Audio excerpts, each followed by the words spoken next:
Unbelievable, the European Central Bank publishes the second digital euro report and actually wants to sell us short. They talk about the benefits and why we absolutely need a digital euro. I'm telling you, I must emphasize, that there are virtually no tangible benefits for you at all, whatsoever. The highlight is, they say here, and this is a quote, that the digital euro project is a European initiative being developed for the benefit of millions of citizens in the euro area. So you're being sold a technology that nobody needs, that nobody wants, and that isn't to your benefit, but it's being sold to you as if it's the miraculous technology. If we have the digital euro, then we'll all be much, much better off. No, it's exactly the opposite. We even have a potential risk of expropriation here. That's why I'd say you could almost call it an expropriation plan. Of course, some might say that this is an exaggerated portrayal. But we really have a tool here that allows for massive control, massive surveillance. And of course, expropriation-like instruments to be implemented. Maybe it won't happen in the first step. It's very likely that it won't happen in the first step. And perhaps the central bankers who are currently doing this even have a positive, let's say, intention in introducing the digital euro. But it's just designed in such a way that potentially changes can be made here. And you could then be massively expropriated, massively monitored, and massively controlled. And that definitely needs to change, because it's not like with Bitcoin where it's somehow written into the protocol that it's completely transparent and that a rule change can only happen through, let's say, 100% agreement of the participants in the network. No, here, once it's implemented, the European Central Bank can simply say after 2 years, hey, okay, we've done the test run, now we're changing the rules and introducing a social credit system, and on top of that, we're implementing complete surveillance. I don't assume, as I said, that it will be that extreme in the first step, but this report actually reveals that it's not about promoting the freedom of citizens or anything like that.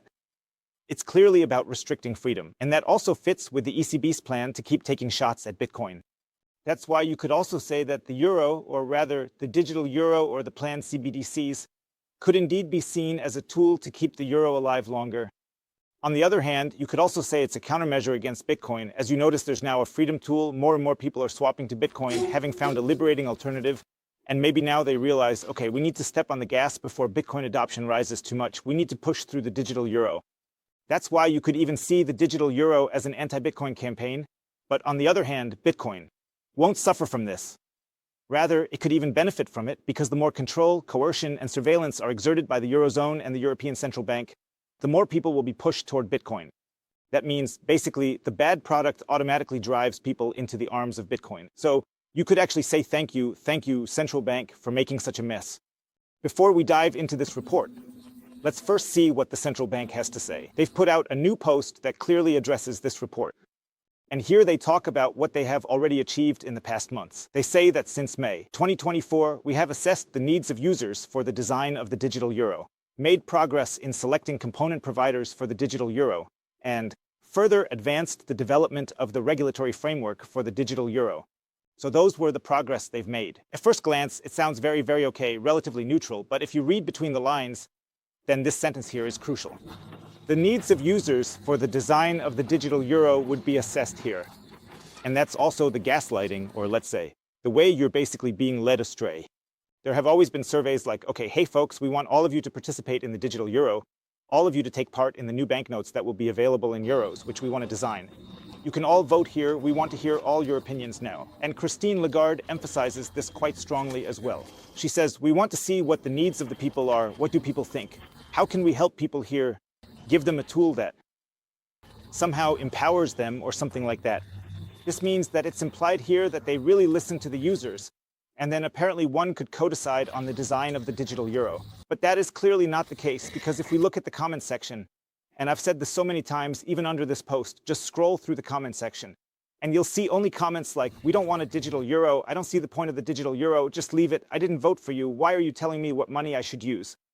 You see comments like that, but here it's basically asserted or put out there that the needs of the people are important to us, that we really pay attention to those needs and also involve the users in the design of the digital euro. That is clearly not true.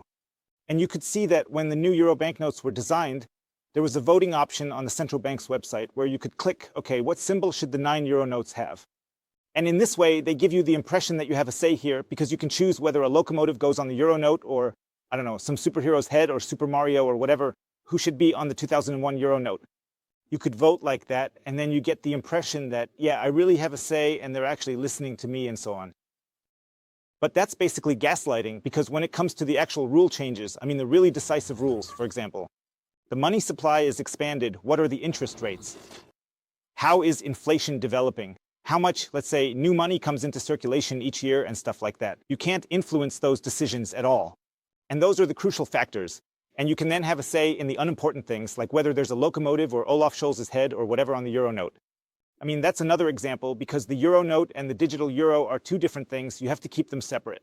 But in the end, it's always the same tactic. They give you some choices and then say, okay, decide whether the digital euro, whether the logo of the digital euro should be round or square. And you think, okay, I can have a say here because I got to decide how the logo of the digital euro should look. But the crucial factors, what about the surveillance technology? What about the potential social credit system? Is it all open source, or is it closed source? In such decisions, you definitely can't have a say. It's basically just controlled over your head, or simply dictated. And now there have been publications here. The ECB released the second progress report on the digital euro, the next phase, and so on, blah, blah, blah. And now there's a crucial section here that I'm actually going to read to you. The Digital Euro project is a European initiative being developed for the benefit of millions of citizens in the euro area. Well, that's just not true at all. You don't get any benefit here, or feel free to write in the comments below if you see any benefit for yourselves. At least I don't see any. Let me know in the comments if you see 1,000. So it's quite clear, in my opinion, that this is a false statement.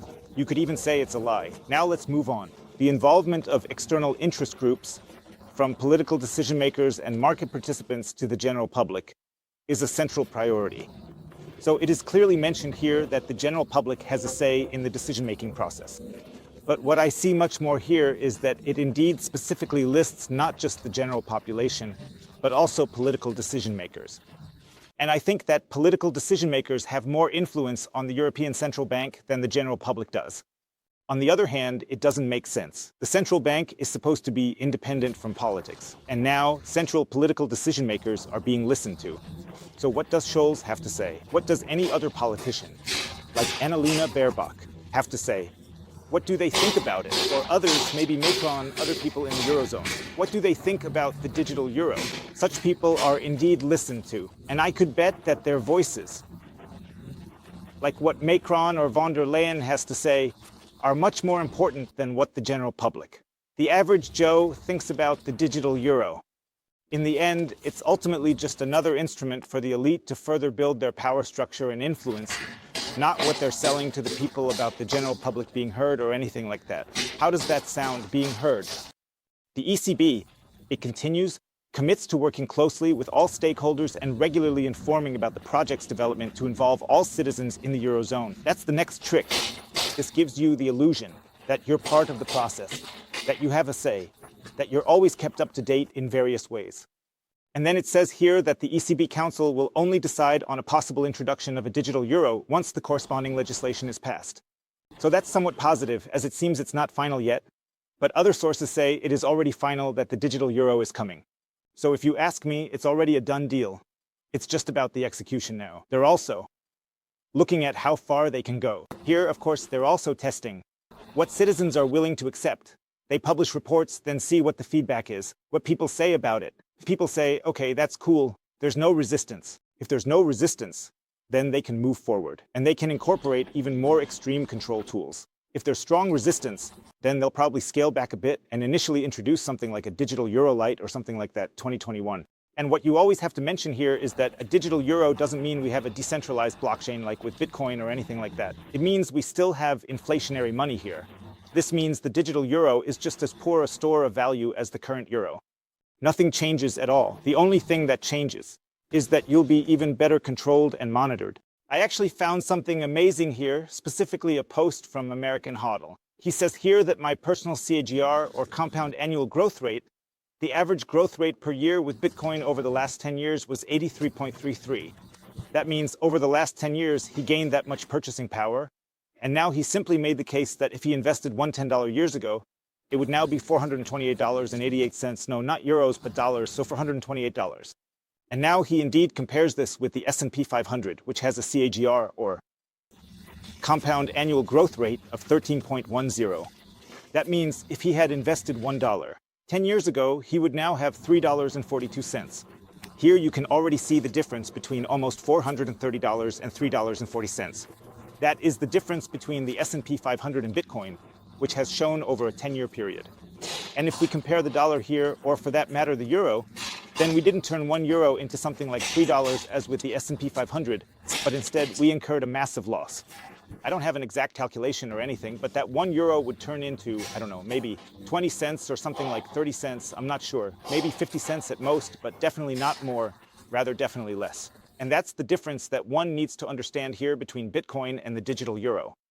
If you still want to buy Bitcoin and you say, for example, you're not into the digital euro, then I clearly recommend checking out Bitcoin. It's a super easy app that you can download and register with the code Bitcoin Hotel to get up to 20% off the fees when buying Bitcoin. You can easily get started by Bitcoin, and you don't need a digital euro for that. You're not dependent on the central bank or anything like that. I highly recommend it. Feel free to check out the link I'll put down below. And also, please leave us a subscription for our channel so we can keep growing, bring in even cooler guests, and make even cooler videos. You would really, really help me out if you just hit the like button and left the subscribe button. For you, it's just 2 seconds, but for me, it means the world. See you, take care, peace out.